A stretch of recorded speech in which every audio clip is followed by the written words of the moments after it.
देखिए पिंकी, मैं एक पाकिस्तान और भारत में एक सबसे बड़ा जो डिफरेंस आपको बताऊंगा वो आप सोचिए। एक तरफ जंग के हालात जब बने जम्मू कश्मीर में और जो बाकी पंजाब हरियाणा बाकी इलाका जो पड़ता है जो पाकिस्तान के साथ सटा हुआ है, आप फर्क देखिए। वहां के लोगों को कहा गया कि आप अपने खाने पीने का जुगाड़ कर लीजिए। भारत में जब जम्मू कश्मीर में लोगों को वहां से निकाला गया, उनको कहा गया कि आप चलिए, वहां बसेस दी गई, उन बसेस में बिठाकर उन लोगों को एक जगह पर लाया गया, वहां पर खाने पीने रहने का इंतजाम किया गया और वो लोग बिना परेशानी के देश के साथ इसीलिए खड़े हैं क्योंकि वो लोग जानते हैं कि देश को हमारी परवाह है, इसलिए देश की सरहदों पे सेनाओं के साथ हम लोग खड़े हैं। जो लोग पीछे आए हैं वो अलग हैं, जो लोग सेना के साथ वहां उनको मदद के लिए, यानी मदद इन द सेंस कि कोई भी अगर वहां पे उनको किसी चीज की मदद चाहिए तो युवा जो है वो वहां है। आप सोचिए ये फर्क है भारत और पाकिस्तान में।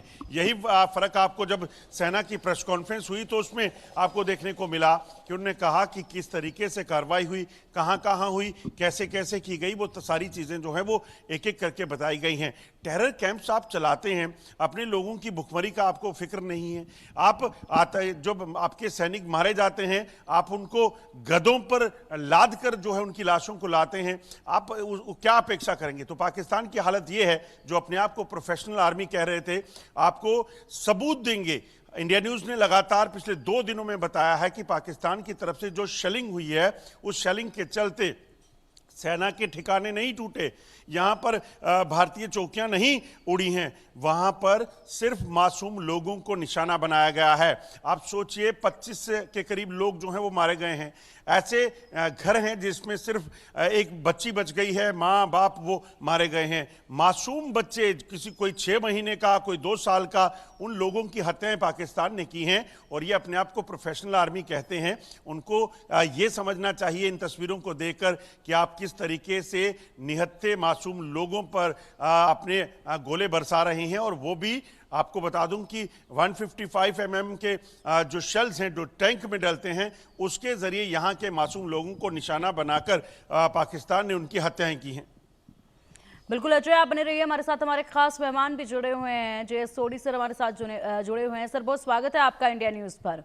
और इसी के साथ आप महत्वपूर्ण जानकारी उसके बाद आएंगे सोडी सर आपके पास चर्चा के लिए। पाक में घुसकर किस तरीके से एक्शन किया गया, क्या असर उसका नजर आया है, शहबाज मुनीर किस तरीके से घबराए ये बताते हैं, क्या कुछ किया गया ये बताते हैं। सिंधु जल संधि खत्म की गई, सबसे पहला इफेक्ट इसका आया और इसका जो इफेक्ट है वो बेहद गहरा रहने वाला है। असर पानी के लिए मोहताज हो चुका है पाकिस्तान पूरी तरीके से। क्या किया? अटारी बॉर्डर को बंद किया गया, इसका असर क्या हुआ? पाकिस्तान से हर तरह का व्यापार रोका गया है। उसके बाद सेना का जबरदस्त एक्शन देखा गया, इसका असर क्या रहा? पाकिस्तान में डर का माहौल देखा गया। मुनीर को समझ आ गया कि हां अब हमारा वक्त कहीं ना कहीं खत्म हो ही जाएगा अगर इसी तरीके से हम लोगों ने यहां पर बार बार उकसाया भारत को। लगातार भारत को इन्होंने उकसाया, लगातार आतंकवाद को फैलाने की कोशिश की और जब भारत की तरफ से एक्शन लिया गया तो वो एक्शन कुछ इस तरीके से लिए गए जिसका असर ऐसा नजर आया कि समझ में आ गया पाकिस्तान को कि इस वक्त भारत से टकराना उनके लिए बिल्कुल भी मुनासिब नहीं है। और इसी के साथ अगर बात की जाए तो अभी भी बहुत से ऐसे प्रतिबंध हैं जो लगातार जारी हैं और जारी रहेंगे, जो लगातार आर्थिक तौर पर कमर तोड़ने का काम पाकिस्तान के करेंगे। सीज फायर तो हो गया, अब क्या कुछ बदल जाएगा इस पर भी नजर डालते हैं। यहां पर सीज फायर हो चुका है लेकिन कितना कुछ हालात बदलेंगे वो ये है, हर आतंकी हमले के युद्ध की तरह अगर बात की जाए तो हर आतंकी हमले को युद्ध की तरह लेंगे। ये बताया जा रहा है पीओके नहीं, लाहौर रावलपिंडी तक मार सकते हैं और पाकिस्तान के सैन्य ठिकाने उसके रडार पर है। पाकिस्तान के चाइनीज हथियार कुछ नहीं कर सकते। नागरिकों की सुरक्षा के लिए किसी हद तक जा सकते हैं, तो हम हमारे नागरिकों की सुरक्षा के लिए किसी भी हद तक जा सकते हैं और पाकिस्तान अपने आतंकियों की सुरक्षा के लिए किसी भी हद तक जा सकता है। ये बड़ा है फर्क हिंदुस्तान और पाकिस्तान में। सोडी सर, बेहद बड़े बदलाव हुए हैं और आज का दिन बेहद महत्वपूर्ण है। अगर बात कर ली जाए तो आज का दिन इस तरीके से महत्वपूर्ण है कि जो आज बैठक होगी, जो टेबल पर वार्ता होगी हिंदुस्तान और पाकिस्तान की, तो ऐसे में सख्ती के साथ पेश आया जाएगा। सीज फायर को लेकर बताया जाएगा कि क्यों हम लोगों ने रहमदिली दिखाई है सीज फायर को लेकर पाकिस्तान के ऊपर। किसी भी और बात को एंटरटेन टेबल पर बिल्कुल नहीं किया जाएगा। जय हिंद पिंकी जी, ये मेरा सौभाग्य कि मैं आपके न्यूज चैनल में हूं। सबसे पहले मेरा नमन और सलाम भारत सरकार को, भारतीय सेना को, भारतीय वायु सेना को और भारतीय नौसेना को जिस तरह से हमने ऑपरेशन सिंदूर को सफल अंजाम दिया, ये अभी भी ऑनगोइंग ऑपरेशन है जो भारत सरकार ने बार बार क्लियर किया है। आप बिल्कुल सही कह रहे हैं। आज जो दोपहर 12 बजे भारत और पाकिस्तान की सेनाओं के डायरेक्टर जनरल मिलिट्री ऑपरेशंस की बातचीत होनी है, उसमें भारत का जो स्टांस होगा वो बहुत कड़ा होगा। भारत बिल्कुल साफ शब्दों में कहेगा कि अब वो पाकिस्तान से कोई आतंकवादी गतिविधि को टॉलरेट नहीं करेगा। और जिस तरह से कल हमारी मीडिया इंटरेक्शन हुई जिसमें तीनों सर्विसेज के मिलिट्री ऑपरेशंस के डायरेक्टर जनरल थे, बिल्कुल साफ कर दिया गया कि भारत किसी भी इवेंचुअलिटी के लिए तैयार है। अगर पाकिस्तान ने थोड़ी भी अब हिमाकत की, भारत अब और बड़ा मुंह तोड़ और करारा जवाब देगा। अब सब कुछ पाकिस्तान पे है। अगर पाकिस्तान चाहता है कि दक्षिण एशिया में अमन हो, शांति हो, तो उसे आतंकवाद का समर्थन बंद कर देना चाहिए। अगर वो चाहता है कि उसके देश पे ताबड़तोड़ हमले हों, तो वो भी अब उसी के पूरे हाथ में है। भारत ने अपना रुख बिल्कुल साफ कर दिया है। हमारा रुख अब कड़ा रहेगा। अब हम कोई नरमी नहीं बिताएंगे। मैं 1 मिनट और चाहूंगा पिंकी जी। पिंकी जी, मेरा निजी व्यू ये है कि अब अगर पाकिस्तान कोई भी सीज फायर का उल्लंघन करता है, कोई भी आतंकवादी को भारत में भेजता है, भारत को सीधा पाकिस्तान ऑक्युपाइड जम्मू कश्मीर में घुस जाना चाहिए। अब हमें और कड़ा रुख अपनाना चाहिए।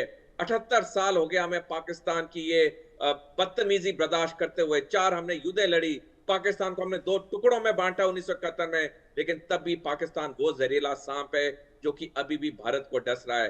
अब समय आ चुका है भारत को पाकिस्तान ऑक्युपाइड जम्मू कश्मीर में घुसने का और उसको वापस भारत में विलय करने का।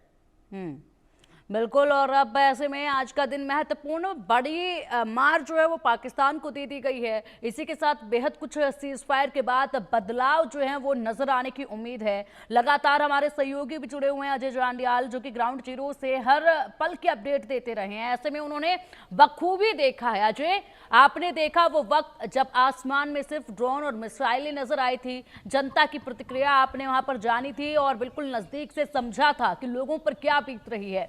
उसके बाद सीज फायर हुआ, कल भी लोगों के अंदर डर था, लेकिन आज की सुबह क्या कहती है? सोमवार का दिन, हफ्ते का पहला दिन, शुरुआत एक नई, और इसी के साथ आज बैठक भी होनी है जिस पर पूरे देश भर की निगाहें टिकी हुई हैं। तो कितना बदलाव आप उम्मीद लगाते हैं, कितना बदलाव फिलहाल ग्राउंड जीरो पर आप देख पा रहे हैं?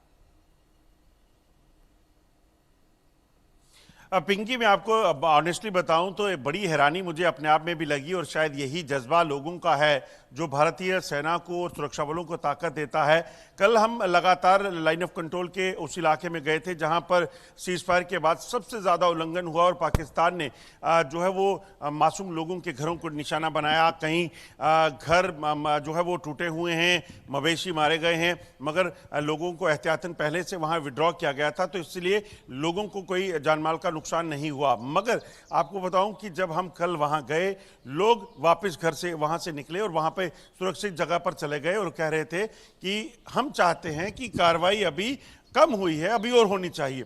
लोग तैयार हैं इस चीज को लेकर। सोचिए, अपने घर गंवा चुके हैं, घर बनाने में पूरी जिंदगी चली जाती है, मगर लोगों का हौसला ये है, उन्हें पता है सरकार हमारे साथ खड़ी होगी, इसलिए हम सरकार के साथ खड़े हैं, सेना के साथ खड़े हैं। लोग कह रहे थे, ऐसे ऐसे लोग भी पिंकी मिले कि जो कह रहे थे कि जंग होनी चाहिए आर पार की। 144 करोड़ का देश है, अगर 100 करोड़ को कुर्बानी भी देनी पड़े तो हमें कोई फर्क नहीं, मगर 44 करोड़ जो है वो शांति से रह सकेंगे, क्योंकि पाकिस्तान पिछले 1947 के बाद से लगातार भारत के खिलाफ जो है जिहाद के नाम पर, फायरिंग के नाम पर, युद्ध के नाम पर कई बार जो है वार कर चुका है। तो ये हौसला जो है ना, ये बताता है कि लोग किस तरह से तैयार हैं, लोग कितने तैयार हैं और लोग क्या चाहते हैं। यही चीजें जो हैं वो है। हालांकि अब देखें तो पिछले 24 घंटे में ज्यादातर इलाका लाइन ऑफ कंट्रोल का हो, एलओसी का या फिर अंतर्राष्ट्रीय सीमा का, जम्मू का, तमाम जो है वो शांत रहा। सिर्फ अगर उरी की बात करें, वहां कुछ समय तक जो है वो फायरिंग हुई, मगर शांति रही। उस शांति के बाद अब देखना है 12 बजे जब मीटिंग होती है, उसके बाद का रुख जो है वो पाकिस्तान का क्या रहेगा और उसी पर डिपेंड करेगा कि भारत अगली कार्रवाई क्या करेगा। बिल्कुल, फिलहाल के लिए तो पूरे देश भर की निगाहें जो है सीज फायर पर ही टिकी रहेगी और पाकिस्तान की हर हरकत पर भी टिकी रहेगी। फिलहाल बहुत शुक्रिया अजय आपका इन तमाम बड़ी जानकारियों के लिए।